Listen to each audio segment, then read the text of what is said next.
It is the wish of all parents to have exceptional children. However, the reality is that achieving this is not as easy as we hope. This fact becomes evident when we observe that the children of individuals in a position to teach others, such as teachers, pastors, and professors, sometimes exhibit behavioral issues. So, how can we nurture our children to grow into outstanding adults and valuable members of society? First, parents themselves must mature and become true adults. To do so, they must understand what true love is. However, most parents live under the influence of their egos. So they often shape their children's upbringing based on their ego-driven desires. Children are not the property of their parents. Since the I-ego is formed by accumulating experiences during growth, it encompasses numerous accepted stereotypes and harbors resentment towards unachieved goals. It is highly subjective. However, parents often impose their desires on their children, drawing from their own experiences and attempting to mold their children based on stereotypes. They may insist on certain beliefs or practices they deem beneficial, expecting their children to comply. Failure to do so can result in parents becoming upset with their children. Children must follow their parents' desires. If they do not, the parents become angry at their children. Such parents think of their children as their property. Consequently, they may resort to violence when their children do not do as they wish. However, children are not the property of their parents. Although they were born into this world because of their parents, it was not their parents who gave them life. Their parents merely served as the conduit through which they were born. Unless their parents created their children by hand, their children can never become the property of their parents. It was love that allowed sperm and egg to meet and become one living being in the mother's womb. The life in the mother's body performed such a mysterious function.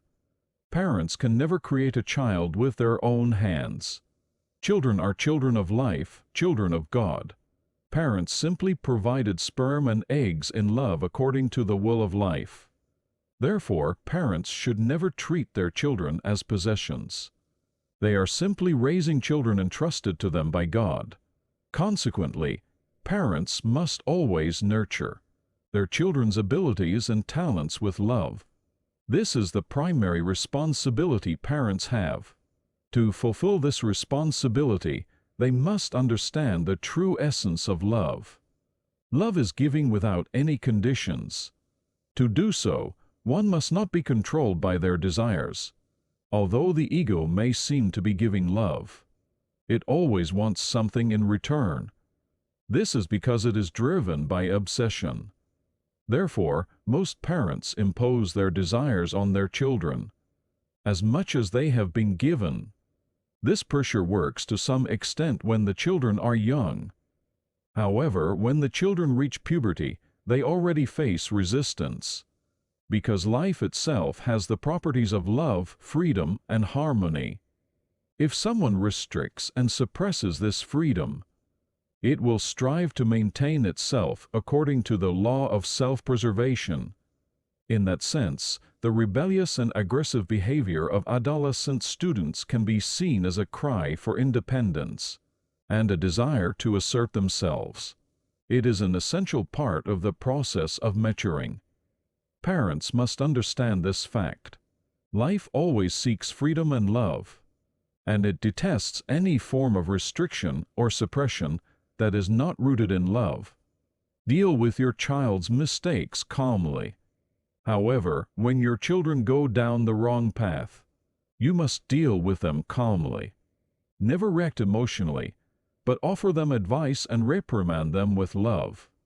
This approach helps them comprehend the situation independently. At times, they may not grasp their parents' scolding. Nevertheless, as time progresses and the child matures, there will come a day when they will comprehend the reasons behind their parents' actions. This is why love necessitates patience. At this time, some parents do not scold their children for their mistakes and just let them go, or they have no choice but to give in to their child's unreasonable demands. This is because the parents are obsessed with their children. When they become obsessed, they become attached to that object. They are afraid that they will lose that object. That is not love. Giving your child what he or she wants, even though the request is unreasonable, is by no means an act of love. This behavior will only spoil the child, making them more dependent on their parents. Consequently, the child will struggle to become independent and mature. By constantly fulfilling their every wish, parents hinder their child's growth into a responsible adult. Therefore, parents must be willing to sacrifice their desires. True love is often accompanied by pain, stemming from the sacrifice of the ego. In that pain, parents also realize true love. If parents do not do this and continue to be obsessed with their children, the children may take advantage of their parents' vulnerabilities to constantly harass you, the parents. They will constantly demand something. If that demand is frustrated, they may even threaten the parents. In such cases, parents should never give in to unreasonable demands from their children. They should stand firm and confront them, even at the risk of their lives. They should be prepared to risk their children's lives if the obsession with the children does not diminish. Maintaining such a determination will be as painful as facing death. However, in that pain, the obsession of the ego will end. Through that pain, parents themselves will finally come to understand what true love is and will be able to mature into genuine adults. That is why Mahatma Gandhi also said this: "If my beloved son lives a life of shame, I will not continue to support him and help him continue that life.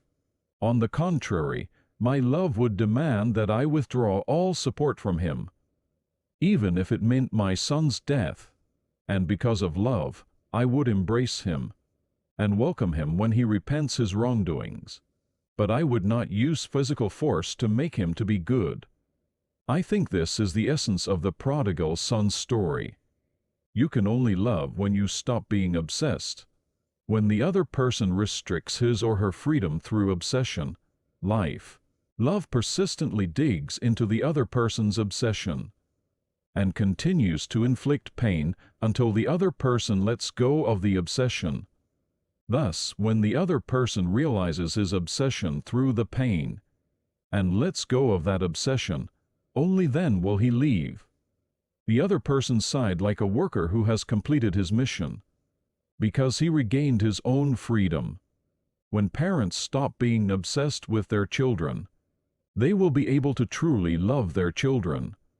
Once you stop obsessing over your child, you will begin to objectively see what is right and wrong in your child's behavior. Then, you can teach your children the true reality by praising what is right and correcting what is wrong. In this way, children will genuinely respect their parents. Otherwise, if parents become obsessed with their children and restrict and oppress their lives, the children will harass their parents by acting in direct opposition to their parents' wishes. It is as if the child's life is a form of retaliation against the parent's ego. In such cases, parents are ignored by their children and receive no respect, existing only as instrumental value to their children. On the other hand, children whose dependence on their parents has been thwarted by the loss of their parents' obsession with them will be very shocked. They have been reliant on their parents for a long time, but now that they can no longer depend on them, their future lives will become bleak. It will come as a significant pain. Therefore, some children take revenge on their parents, who caused them such agony. In some cases, they even kill their parents. This is the tragic consequence of obsession.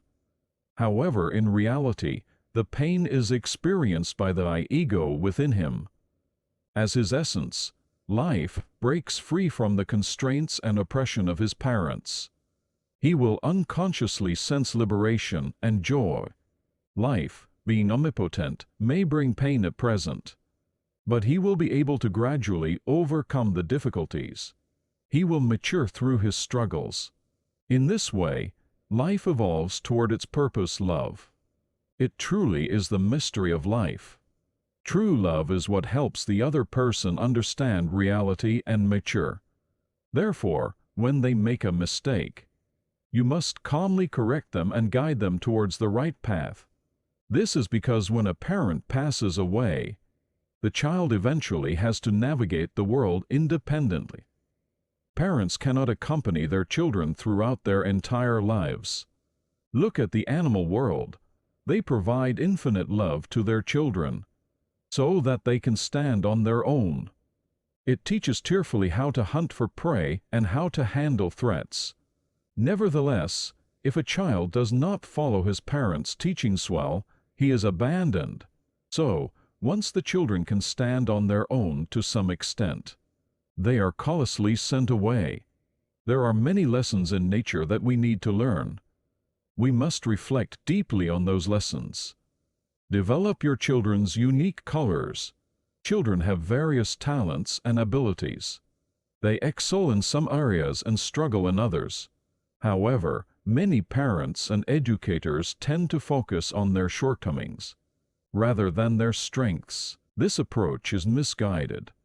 Nature has bestowed each being with its unique individuality and talent.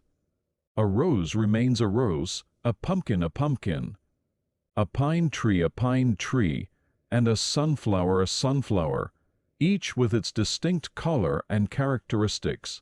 Together, they harmonize to form the beauty of nature. However, if all the plants on this earth were replaced with roses just because roses are beautiful, how monotonous and boring this world would be. Each being is fulfilling its role with its unique color. They are perfect in themselves. If so, our children are also perfect in themselves. They also have their own unique qualities. Enhance those qualities. Cultivate the talents and abilities that are exclusive to your children. If there's one thing parents can do for their children, it's to nurture their children's talents and offer unwavering support so that they can reach their full potential. That is genuine love. Children raised in such love never cause problems in this society, because nothing goes wrong in love. Love corrects everything. This is the mystery of love. The following is an article by George Reavis from Chicken Soup for the Soul. Once upon a time, animals gathered together and had a meeting. They concluded that they must begin something monumental to meet the challenges of the coming new future. So they planned to build a school. They created a curriculum based on running, tree climbing, flying, swimming, etc. to ensure a convenient educational schedule. All animals were required to study all subjects without exception. Duck showed truly outstanding skills in swimming. The duck was much better than the instructor in that subject. However, it barely escaped a failing grade in the flying subject, and did even worse in the running subject. Because his running scores were so low, the duck had to stay alone after school to learn more, and had to give up swimming classes to practice running. Due to excessive running practice, the duck's webbed feet became tattered. Consequently, he could only achieve an average grade in swimming. However, in school, you could easily be promoted to the next grade by just getting an average score. So no one except Duck thought seriously about the matter. The rabbit confidently started school by taking the lead in the running class. However, because he spent so much time in the water trying to learn the basics of swimming, the rabbit suffered a nervous breakdown. The squirrel had no competition in the tree climbing category. However, during flying lessons, the teacher insisted the squirrel start flying from the tree's top instead of the ground, leading to the squirrel's increasing frustration. Additionally, due to extensive flying practice, the squirrel frequently experienced muscle cramps, resulting in a low grade in tree climbing and a high grade in running. The eagle was a problem child, so I had to undergo rigorous training. During tree climbing class, the eagle was frequently criticized for disturbing other students. By flapping its large wings until it reached the top, the eagle insisted on climbing to the top of the tree in its way. But this request was never granted. Consequently, despite being an eagle that could fly the highest and had better gliding abilities than anyone else, it was inevitably treated as a problem child until he graduated. At the end of the school year, the unusual eel, which could swim well and also run, climb, and fly a little, achieved the highest score and was selected to deliver the speech at the graduation ceremony. Meanwhile, wild dogs living in the prairie could not attend school, like other animals, because digging and burrowing were not part of the school curriculum. Despite their hard work outside of school, they still had to pay taxes for education. They arranged for their offspring to receive tutoring from badgers and eventually collaborated with aardvarks and shrews to establish a thriving private school. What is the lesson of this fable?